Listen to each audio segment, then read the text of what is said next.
एक युवा ट्रक चालक जॉय अपने पूरे परिवार को एक गिरोह के कारण खो देता है। बदला लेने के लिए वह अपने ट्रक को एक विशाल राक्षस ट्रक में बदल लेता है ताकि उन सभी को नष्ट कर सके जिन्होंने उसका जीवन बर्बाद कर दिया था। कहानी की शुरुआत में जॉय सड़क के बीच में एक बार में शराब पहुंचाने जा रहा होता है। रास्ते में उसकी मुलाकात अपने दोस्त टाइलर से होती है। टाइलर जॉय को ट्रक रेस की चुनौती देता है। जॉय इसे स्वीकार कर लेता है और दोनों तेजी से सड़क पर दौड़ने लगते हैं। लेकिन तभी एक बड़ा ट्रैक्टर उनके सामने आ जाता है और धीमा होने की बजाय रास्ता रोक देता है। टाइलर किसी तरह वाहनों के बीच से निकल जाता है जिससे ट्रैक्टर सड़क से हट जाता है। लेकिन इस दौरान जॉय का ट्रक लगभग दुर्घटनाग्रस्त हो जाता है। लेकिन इसके बावजूद जॉय अपना सफर जारी रखता है और सुरक्षित रूप से बार में पहुंच जाता है जहां उसके पिता बिग जो रूसो उसका इंतजार कर रहे होते हैं। हालांकि जॉय गलती से ट्रक के पीछे टकरा जाता है जिससे शराब की पेटियां गिर जाती हैं। यह देखकर बार के एक कर्मचारी को गुस्सा आ जाता है। तभी बार का मालिक टिनी टैनी आता है और स्थिति को संभालता है। वह जॉय और उसके पिता से कहता है कि वे माल उतार दें। सारा सामान उतारने के बाद जॉय और उसके पिता घर लौटने लगते हैं। लेकिन रास्ते में एक पिकअप ट्रक में आए कुछ युवक उन्हें परेशान करने लगते हैं। वे अनियंत्रित होकर ट्रक के विंडशील्ड पर बियर की बोतलें फेंकना शुरू कर देते हैं। यह देखकर जॉय गुस्सा हो जाता है और जवाबी हमला करता है। वह अपने ट्रक को उनके ट्रक से टकरा देता है जिससे वे लगभग सड़क से नीचे गिर जाते हैं। इस घटना के बाद जॉय घर लौटता है लेकिन उसके पिता उसे उसके गुस्से वाले रवैये के लिए डांटते हैं। वह उसे समझाते हैं कि उन्हें इस नौकरी की जरूरत है ताकि वे अपना भरण पोषण कर सकें। जॉय वादा करता है कि वह दोबारा ऐसा नहीं करेगा। इसके बाद उसके पिता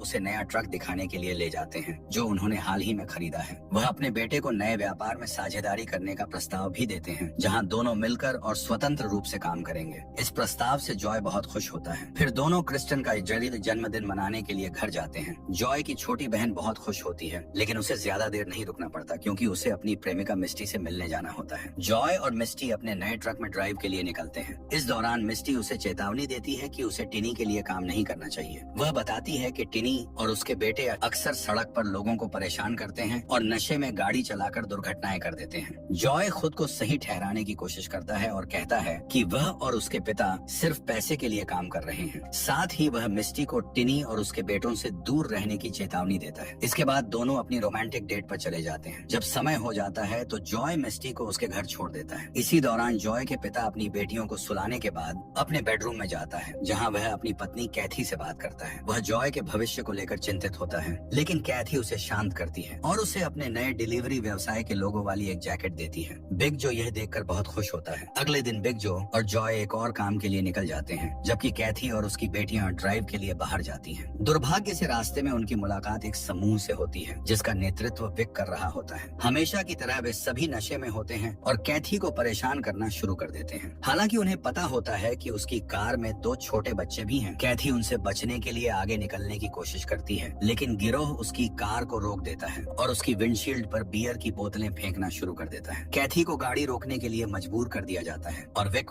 उसकी कार के पास आकर उसकी खिड़की तोड़ देता है। वह कैथी को जबरदस्ती चूमने की कोशिश करता है लेकिन कैथी हिम्मत दिखाते हुए उसे काट लेती है और तेजी से सड़क पर भागने लगती है। दुर्भाग्य से विक और उसका गिरोह और तेज रफ्तार से उसका पीछा करने लगते हैं और कार के पीछे से टकराना शुरू कर देते हैं जिससे कैथी की गाड़ी बेकाबू होने लगती है। आखिरकार गिरोह कैथी की कार के बगल में आ जाता है। कैथी भागने की पूरी कोशिश करती है लेकिन उसके पास कोई रास्ता नहीं बचता। सबसे बुरी बात यह होती है कि टाइलर अपने ट्रक को विपरीत दिशा से चला रहा होता है और वह अचानक कैथी के सामने आ जाता है। कैथी बचने के लिए कार को मोड़ती है लेकिन बहुत देर हो चुकी होती है। ट्रक उसकी कार से टकरा जाता है जिससे वाहन सड़क से नीचे गिर जाता है। इस भयानक हादसे में कैथी और उसके बच्चों की मौत हो जाती है। इस दुखद घटना के बाद बिग जो और जॉय अपने परिवार को अंतिम विदाई देते हैं। जॉय बेहद दुखी होता है और उसी समय मिस्टी उससे मिलने आती है। वह उसे सांत्वना देने की कोशिश करती है लेकिन जल्द ही समझ जाती है कि जॉय को इस गहरे दुख से उबरने के लिए समय चाहिए, इसलिए वह उसे अकेला छोड़ देती है। हालांकि बिग जो के लिए यह त्रासदी और भी भयानक होती है। वह घर में अकेले घूमता रहता है और अपनी बेटी के पुराने खिलौनों को देखता रहता है लेकिन उसका दर्द इतना गहरा होता है कि कुछ भी उसे शांत नहीं कर पाता। इस बीच टिनी अपने बार में अपने बेटों को डांटता है। वह गुस्से में चिल्लाता है क्योंकि उसे पता होता है कि उन्होंने बहुत बड़ा अपराध किया है लेकिन जल्दी ही वह अपने गुस्से को छुपा लेता है क्योंकि उसे अपनी छवि बनाए रखनी होती है ताकि उसका पेय व्यवसाय बर्बाद न हो जाए। कुछ दिन बाद टिनी का बड़ा बेटा विक अदालत में लाया जाता है जहाँ उसे कैथी और उसकी बेटियों की मौत के मामले में गवाही देनी होती है। अपनी गवाही में विक खुद को बचाने की कोशिश करता है और कैथी को ही हादसे के लिए दोषी ठहराता है। साथ ही वह यह भी इनकार करता है कि वह शराब के नशे में था। बिग जो यह सुनकर बहुत गुस्सा हो जाता है। वह अदालत में विक पर झूठ बोलने का आरोप लगाता है और न्यायाधीश से सख्त कार्रवाई करने की मांग करता है लेकिन न्यायाधीश उसे शांत रहने और निर्णय की प्रतीक्षा करने के लिए कहता है ताकि सुनवाई बाधित न हो। इसके बाद टाइलर की गवाही की बारी आती है। वह सच बताने के लिए तैयार होता है, लेकिन वकील उस पर दबाव डालता है कि वह इस बात को स्पष्ट करे कि विक और उसके भाइयों ने सच में कार की गति बढ़ाई थी या नहीं। टाइलर इस बारे में निश्चित रूप से कुछ नहीं कह पाता, जिससे उसकी गवाही कमजोर पड़ जाती है। अंत में सभी पक्षों को सुनने के बाद न्यायाधीश निर्णय सुनाता है कि विक के इरादे से दुर्घटना करवाने का कोई ठोस सबूत नहीं है, इसलिए उसे सिर्फ $300 का जुर्माना और 1 साल की जेल की सजा दी जाती है। विक जो यह सुनकर हैरान और गुस्से से भर जाता है, वह इस छोटी सी सजा को स्वीकार नहीं कर सकता, क्योंकि विक ने उसके पूरे परिवार को खत्म कर दिया था। लेकिन न्यायाधीश उसे केवल सजा की अपील करने का विकल्प देता है। इस अन्याय से नाराज होकर बिग जो और जॉय गुस्से में कोर्ट रूम से बाहर निकल जाते हैं। टाइलर जॉय को समझाने की कोशिश करता है, लेकिन जॉय उसकी कोई बात नहीं सुनता और बाहर चला जाता है। टिनी और उसके बेटे बिग जो का मजाक उड़ाते हैं और उसकी सेवाओं को खारिज कर देते हैं। यह सुनकर बिग जो का गुस्सा और बढ़ जाता है। गुस्से से भरा बिग जो सड़क पर आगे बढ़ता है, लेकिन फिर वह टिनी के बार में रुकने का फैसला करता है। बार में पहुंचने से पहले बिग जो अपने बूट में एक बड़ा रिंच छिपा लेता है। अंदर जाकर वह और जॉय अपने लिए 2 शॉट का ऑर्डर देते हैं। इसी बीच टाइलर अपने ट्रक के साथ उसी बार के पास से गुजरता है। जब वह बिग जो की कार को बाहर खड़ा देखता है, तो उसे शक हो जाता है कि जॉय और उसके पिता को मदद की जरूरत है। उसका शक सही साबित होता है। विक और उसका भाई फिर से बदतमीजी करने लगते हैं। विक जॉय पर बियर का एक गिलास फेंक देता है, जिससे जॉय का गुस्सा फूट पड़ता है। जॉय चुप नहीं रहता और गुस्से में विक की नाक पर कोहनी मारता है, जबकि बिग जो विक के भाई को जोरदार मुक्का मारता है। इससे बार में एक जबरदस्त लड़ाई शुरू हो जाती है। तभी टाइलर समय पर वहाँ पहुँच जाता है और देखता है कि बिग जो को किसी ने घूंसा मारकर मेज पर गिरा दिया है। टाइलर तुरंत उस आदमी पर हमला कर देता है जिसने उसके सबसे अच्छे दोस्त के पिता को मारा था, और उस पर कई मुक्के बरसाने लगता है। बार में हंगामा बढ़ता जाता है और तभी टिनी का छोटा बेटा गुस्से में अपनी बंदूक निकाल लेता है और टाइलर को गोली मारने की धमकी देता है। लेकिन बिग जो जल्दी से उठता है और अपने रिंच से टिनी को बेहोश कर देता है। इसी दौरान टाइलर मौके का फायदा उठाता है और टिनी की बंदूक छीन लेता है। लड़ाई खत्म होने के बाद बिग जो जॉय और टाइलर बार से बाहर निकल जाते हैं। जॉय टाइलर को उसकी मदद के लिए धन्यवाद देता है, लेकिन विक और उसके भाई इस अपमान को सहन नहीं कर सकते। वे तीनों से बदला लेने की कसम खाते हैं। अगली सुबह विक और उसके भाई एक राजमार्ग के पुल पर जाते हैं और बिग जो एंड जॉय के ट्रकों के वहां से गुजरने का इंतजार करते हैं। जैसे ही बिग जो का ट्रक पुल के नीचे पहुंचता है, 5 उपद्रवी उसके ट्रक के सामने कंक्रीट के बड़े टुकड़े फेंक देते हैं। बिग जो का ट्रक संतुलन खो देता है और पलट जाता है। जॉय बेताबी से अपने पिता की मदद के लिए दौड़ता है, जो गंभीर रूप से घायल हो गए हैं। वह उन्हें तुरंत अस्पताल ले जाता है, जहाँ डॉक्टर उनकी देखभाल करने लगते हैं। अस्पताल में जॉय को शक होता है कि टिनी और उसके बेटों ने ही उसके पिता के साथ ये किया है। वह उनसे बदला लेने की कसम खाता है। गुस्से और बदले की आग में जलता हुआ जॉय घर लौटता है और अपने ट्रक को एक घातक हथियार में बदलने की योजना बनाता है। वह दिन रात मेहनत करता है और अपने ट्रक को पूरी तरह से मॉन्स्टर ट्रक में बदलने के लिए कबाड़खाने से अलग अलग हिस्से इकट्ठा करता है। कई दिनों की मेहनत और समर्पण के बाद जॉय का ट्रक अब एक शक्तिशाली मॉन्स्टर ट्रक बन चुका है। अब इसे टेस्ट करने का समय आ गया है। जॉय टिनी के बार को अपने अभ्यास ट्रैक के रूप में इस्तेमाल करने का फैसला करता है। वह अपने मॉन्स्टर ट्रक को वहां पहुंचता है और बिना रुके बार के बाहर खड़ी सभी पुरानी कारों के ऊपर से ट्रक दौड़ा देता है, जिन्हें टिनी बेचने की योजना बना रहा था। भारी ट्रक के नीचे आकर वे कारें पूरी तरह से चकनाचूर हो गईं और बार के बाहर जबरदस्त शोर मचने लगा। टिनी और उसके बेटे इस बात से अनजान थे कि बाहर क्या हो रहा है और वे अंदर अपनी मस्ती में लगे रहे। आखिरकार जॉय ने टिनी की निजी कार पर भी ट्रक चढ़ा दिया, जिससे वह पूरी तरह से कुचल गई। इस तरह उसने टिनी को उसका सही बदला दिया और फिर अपने मॉन्स्टर ट्रक के साथ घर लौट आया। घर पहुंचने से पहले जॉय की मुलाकात मिस्टी से होती है। मिस्टी उससे पूछती है कि वह इन दिनों कहाँ गायब था और फिर बताती है कि उसे दूसरे शहर में पढ़ाई करने जाना है। जॉय उसे रोकना नहीं चाहता, क्योंकि वह जानता है कि यह उसके बेहतर भविष्य के लिए जरूरी है, लेकिन वह उसे छोड़ने का मन भी नहीं बना पाता। वह अपनी अनुपस्थिति के लिए माफी मांगता है और दोनों एक प्यार भरे चुंबन के साथ सुलह कर लेते हैं। अलविदा कहने से पहले वे रात में एक रोमांटिक पल बिताते हैं। अगले दिन पुलिस टिनी के बार में पहुंचती है और जांच शुरू करती है कि उसकी कारों को किसने नष्ट किया। फिर सुलिवन टिनी से पूछताछ करता है और कहता है कि उसे शक है कि यह बिग जो के साथ सड़क पर हुई दुर्घटना से जुड़ा हो सकता है, लेकिन टिनी इसे नजरअंदाज कर देता है और वापस बार में चला जाता है, जहां उसके बेटे पहले से ही उसका इंतजार कर रहे होते हैं। वे इस बारे में चर्चा करते हैं कि अब क्या किया जाना चाहिए। टिनी को लगता है कि यह टाइलर था जिसने उनकी कारों को नष्ट किया है। वह सोचता है कि टाइलर न केवल बिग जॉय का दोस्त है, बल्कि बार की लड़ाई के दौरान उसने उस पर बंदूक भी तान दी थी। इसलिए वह विक को एक निजी बातचीत के लिए बुलाता है और उसे जो भी करना पड़े मामले को सुलझाने के लिए कहता है। विक खुशी खुशी इस काम को स्वीकार कर लेता है। फिर रात के समय विक अपने भाइयों ब्रायन और डेविड को टाइलर को ढूंढने और सबक सिखाने का आदेश देता है। बिना किसी मुश्किल के वे उसे सड़क पर खोज लेते हैं। डेविड वैन चलाता है और ब्रायन बंदूक निकालकर टाइलर के ट्रक पर गोलियां चलाने लगता है। टाइलर डर जाता है और वैन से बचने की कोशिश करता है, लेकिन चौराहे पर टाइलर के ट्रक का पीछा करते हुए दूसरी सड़क पर चले जाते हैं। वे उसका पीछा जारी रखते हैं। ट्रक चालक मदद के लिए अपने कम्युनिकेटर का इस्तेमाल करता है और उसकी पुकार जॉय के रेडियो पर आ जाती है। जॉय तुरंत अपने मॉन्स्टर ट्रक में टाइलर की मदद के लिए निकल पड़ता है। इस बीच टाइलर बचने की पूरी कोशिश करता है और वैन को सड़क के किनारे धकेल देता है, लेकिन वह तेज और चालाक होते हैं, इसलिए वे फिर से रास्ता बदलकर पीछा करने लगते हैं। अगर स्थिति इतनी गंभीर न होती तो वे ट्रक के अगले पहिए से टकरा जाते। इससे टाइलर सड़क के बीच में ही रुक जाता है और उसके पास भागने का कोई रास्ता नहीं बचता। डर के मारे टाइलर एक टैक्सी में छिप जाता है। इसी बीच ब्रायन और डेविड उसके ट्रक पर गोलियां बरसाने लगते हैं। वे इस पूरी स्थिति का मजा ले रहे होते हैं, लेकिन तभी अचानक एक तेज रोशनी चमकती है। यह रोशनी जॉय के विशाल मॉन्स्टर ट्रक से आती है। बिना कोई देरी किए जॉय अपने भारी भरकम पहियों के साथ ब्रायन को कुचल देता है, जिससे उसकी वहीं मौत हो जाती है। डेविड घबराकर वैन की तरफ भागता है और सड़क से नीचे उतरकर भागने की कोशिश करता है, लेकिन जॉय उसे बचकर जाने नहीं देना चाहता। डेविड जितनी तेजी से हो सके वैन को भगाने की कोशिश करता है, लेकिन जॉय का मॉन्स्टर ट्रक जल्द ही उसे पकड़ लेता है। तभी जॉय अपने ट्रक की एक खास प्रणाली को सक्रिय करता है, जिससे एक बड़ा ड्रिल बिट बाहर निकल आता है। यह ड्रिल वैन के पीछे घुसकर कार के दरवाजे को खींच लेती है। इस हमले से वैन बेकाबू हो जाती है और डेविड गाड़ी को संभालने की कोशिश करता है, लेकिन वह दूसरी दिशा में बहकने लगता है। लेकिन जॉय अपने मॉन्स्टर ट्रक से उस पर हमला कर देता है। वह वैन समेत डेविड को भी कुचल देता है, जिससे उसकी वहीं मौत हो जाती है। अगले दिन पुलिस इस मामले की जांच करने लगती है कि दोनों भाइयों को किसने मारा, लेकिन उन्हें कोई संदिग्ध नहीं मिलता। एक पुलिस अधिकारी टाइलर से पूछताछ करता है, लेकिन टाइलर सिर्फ इतना कहता है कि कहीं से एक राक्षस ट्रक आया और उसे ऐसे बचाया जैसे कोई घोस्ट उसकी मदद कर रहा हो। इस बीच टिनी अपने बेटे के साथ रात के खाने के लिए अपने बार में जाता है, लेकिन वहाँ का माहौल देखकर वह गुस्से में आ जाता है, क्योंकि बाकी लोग उसके भाइयों की मौत का शोक तक नहीं मना रहे होते। गुस्से में वह उन पर खाना फेंकना शुरू कर देता है और चिल्लाकर कहता है कि अगर उन्होंने अपने भाइयों की मौत का बदला नहीं लिया तो वह खुद उन्हें मार देगा। उसके बेटे उसकी बात से सहमत हो जाते हैं। फिर टिनी कहता है कि राक्षस ट्रक का चालक जॉय ही होगा, जो अपने परिवार के साथ हुए अन्याय का बदला लेना चाहता है। इस पर वे फिर से मामला सुलझाने का वादा करता है और अपने 2 अन्य भाइयों को जॉय के घर भेजता है। दुर्भाग्य से मिस्टी भी उसी समय वहाँ जा रही होती है। वह फोन पर अपने प्रेमी से संपर्क करने की कोशिश करती है, लेकिन कोई जवाब नहीं मिलता। कुछ मिनट बाद वह जॉय के गैरेज में पहुँचती है, लेकिन वहाँ जॉय नहीं होता। इस बीच विक के भाई पहले से ही वहाँ उसका इंतजार कर रहे होते हैं। मिस्टी डरकर वहाँ से भागने की कोशिश करती है, लेकिन वे उसे पकड़ लेते हैं और मैदान के बीच में उस पर हमला कर देते हैं। वहाँ उसकी मदद के लिए कोई नहीं होता। थोड़ी देर बाद जॉय घर लौटता है और दूर से मिस्टी के रोने की आवाज सुनता है। वह तुरंत उसकी ओर भागता है और देखता है कि वह बुरी तरह घायल है। यह देखना उसके लिए सहने की आखिरी हद होती है। अब जॉय टिनी और उसके बेटों को सबसे बुरे तरीके से खत्म करने के लिए पूरी तरह तैयार हो जाता है। इसी बीच टिनी के बेटे अपनी कार में बैठे ग्रामीण इलाके के बीच जश्न मना रहे होते हैं। उन्हें जरा भी अंदाजा नहीं होता कि एक विशाल राक्षस ट्रक उनकी तरफ बढ़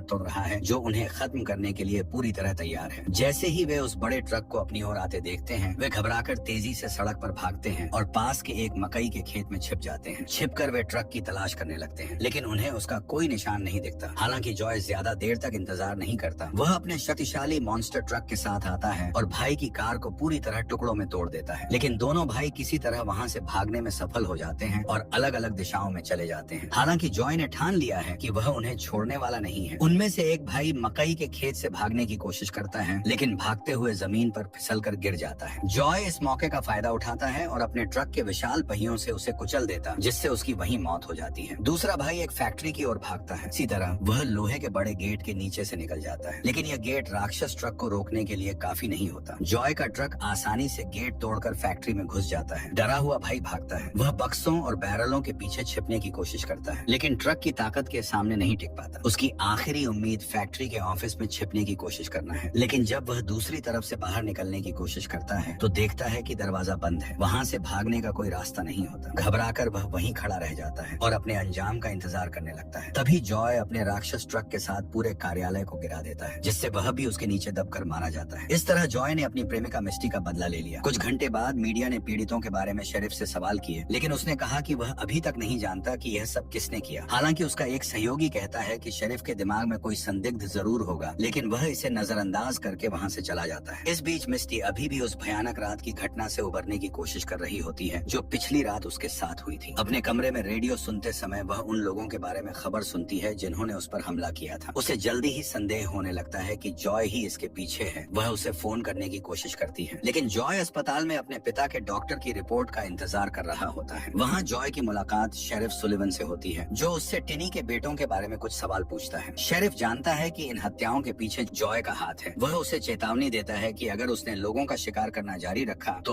वह उसे गिरफ्तार करने के लिए मजबूर हो जाएगा। हालांकि शेरिफ यह भी समझता है कि जॉय के इरादे क्या हैं। बातचीत जारी ही थी कि तभी मिस्टी कुछ ही देर बाद जॉय से मिलने आ जाती है। शेरिफ उन्हें अकेला छोड़ने का फैसला करता है, लेकिन जाने से पहले वह अपना कार्ड उन्हें देता है और कहता है कि अगर उन्हें किसी भी तरह की मदद की जरूरत हो तो वे उसे संपर्क कर सकते हैं। इसके बाद मिस्टी जॉय से पूछती है कि क्या कोई उसकी निगरानी कर रहा है और उसे चेतावनी देती है कि उन्हें भाग जाना चाहिए वरना पुलिस उसे गिरफ्तार कर सकती है। जॉय इस बारे में सोचता है, लेकिन तभी उसके पास डॉक्टर का फोन आता है। दुर्भाग्य से डॉक्टर बुरी खबर देता है। जॉय के पिता बिग जो अपनी चोटों से उबर नहीं सके और उनका निधन हो गया। अब जॉय के पास खोने के लिए कुछ नहीं बचा था। टिनी और उसके बेटों ने उसका पूरा परिवार छीन लिया। अब उसका एक ही मकसद है उन लोगों को ढूंढना और अपना बदला पूरा करना। मिस्टी उसे रोकने की कोशिश करती है, लेकिन जॉय उसकी बात नहीं सुनता। वह अपने पिता की जैकेट पहनता है और बदला लेने के लिए निकल पड़ता है। मिस्टी अपने प्रेमी को लेकर बहुत चिंतित होती है। वह शेरिफ का कार्ड उठाती है और मदद मांगने के लिए उसे फोन करती है। इस बीच टिनी और विक अपने बार में छिपे रहते हैं। वे डरे हुए हैं कि कहीं राक्षस ट्रक उन तक न पहुंच जाए। विक को अपनी जान का डर सता रहा होता है। मामला तब और बिगड़ जाता है जब टिनी अपने बेटे विक को ताने मारता है। वह कहता है कि विक ने उसे निराश कर दिया है और अपने भाइयों को मरने दिया, इसलिए वह बेकार है। इससे नाराज होकर विक अपने ही पिता पर बंदूक तान देता है। वह टिनी से माफी मांगने के लिए कहता है। हालांकि टिनी को मौत का कोई डर नहीं होता। वह अपने बेटे को चुनौती देता है कि अगर उसमें हिम्मत है तो गोली चला दे, लेकिन आखिरी क्षण में विक हार मान लेता है और गुस्से में ऊपर की ओर गोली चला देता है। ठीक उसी समय राक्षस ट्रक बार पर हमला कर देता है। वह अपने रास्ते में आने वाली हर चीज को तोड़ता हुआ अंदर घुस जाता है। हालांकि विक और टिनी को कोई चोट नहीं आती। कुछ सेकंड बाद जॉय अपने ट्रक के साथ वापस आता है और बार को पूरी तरह से नष्ट करने लगता है। वह तब तक हमला करता है जब तक पूरा बार मलबे में नहीं बदल जाता। उसी वक्त शेरिफ सुलिवन अपनी कार में मिस्टी के साथ वहां पहुंचता है। बदला पूरा करने के बाद जॉय अपने ट्रक से बाहर निकलता है। मिस्टी उसे सही सलामत देखकर राहत महसूस करती है और दौड़कर उसकी बाहों में चली जाती है, लेकिन तभी टिनी उनके पीछे आ जाता है और दोनों पर बंदूक तान देता है। उसी समय शेरिफ अपनी पिस्तौल निकाल लेता है और दोनों के बीच गोलीबारी शुरू हो जाती है। टिनी की गोली शेरिफ के कंधे में लगती है, लेकिन शेरिफ की गोली सीधे टिनी के सिर में लगती है, जिससे वह तुरंत वहीं गिर जाता है। इसके बाद जॉय और मिस्टी शेरिफ की मदद करने के लिए दौड़ते हैं, लेकिन विक इस मौके का फायदा उठाता है। वह जल्दी से मॉन्स्टर ट्रक में बैठकर भागने लगता है। जॉय और मिस्टी कार की तरफ दौड़ते हैं, लेकिन इससे पहले कि वे उसमें बैठ पाते विक ट्रक से कार को कुचल देता है। मिस्टी तुरंत पास की एक सुरंग में छिप जाती है, जबकि जॉय विक को दूसरी ओर ले जाने की कोशिश करता है, लेकिन वह लड़खड़ा जाता है और जमीन पर गिर जाता है। विक ट्रक को जॉय की तरफ मोड़ता है, लेकिन जॉय तेजी से रास्ता बदलता है और ट्रक के पहियों के बीच से बिना किसी नुकसान के निकल जाता है। अब विक अपना लक्ष्य बदल लेता है। वह सुरंग की तरफ मुड़ता है और मिस्टी को खत्म करने के लिए ट्रक के ड्रिल मैकेनिज्म को सक्रिय कर देता है। ट्रक सुरंग के अंदर तेजी से बढ़ता है। मिस्टी के पास भागने का कोई रास्ता नहीं बचता। सौभाग्य से जॉय ट्रक पर चढ़ने में कामयाब हो जाता और एग्जॉस्ट पाइप बंद कर देता है। इससे ट्रक के अंदर धुआं भर जाता है, जिससे विक को ट्रक से बाहर निकलना पड़ता है। जॉय विक को रोकने की कोशिश करता है, लेकिन खलनायक उसे पैर से पकड़कर मैदान की ओर खींच लेता है। दोनों के बीच जोरदार लड़ाई शुरू हो जाती है। मुक्के और लातें चलने लगती हैं। इसी बीच ड्रिल मिस्टी के और करीब पहुंच रही होती है। डर से वह मदद के लिए चिल्लाती है। जॉय उसकी मदद करने की कोशिश करता है, लेकिन विक उसे पकड़कर ट्रक के पहिए की ओर धकेल देता है। फिर भी जॉय खुद को छुड़ाने में कामयाब हो जाता है। वह विक को जोर से धक्का देकर मॉन्स्टर ट्रक के बड़े टायर के सामने फेंक देता है। ट्रक विक के ऊपर से गुजर जाता है, जिससे उसका अंत हो जाता है, लेकिन अभी भी समय नहीं बचा है। ड्रिल लगभग मिस्टी को छूने ही वाली होती है। आखिरी क्षण में जॉय ट्रक के केबिन में चढ़ जाता है और ड्रिल को बंद कर देता है, जिससे मिस्टी की जान बच जाती है। अंत में लड़ाई खत्म हो गई। पुलिस मौके पर पहुंची और घायल शेरिफ की मदद की। शेरिफ को एम्बुलेंस में ले जाया गया और उसका सहयोगी उसे बताया कि जब उन्होंने राक्षस ट्रक की जांच की तो सबूतों से पता चला कि विक ही वह चालक था जिसने सड़क पर अपने भाइयों को मार डाला था। विक के ट्रक में बैठने के कारण सभी अपराध उसी पर आ गए। भले ही शेरिफ को सच पता था, उसने जॉय की रक्षा के लिए इस कहानी को जारी रखने का फैसला किया। सब कुछ ठीक होने के बाद जॉय अपनी प्रेमिका मिस्टी के साथ सड़क पर निकल पड़ा। उसे यकीन था कि उसके परिवार का बदला आखिरकार पूरा हो गया है। तो आपको इस फिल्म की कहानी कैसी लगी नीचे कमेंट करें और हमें बताएं।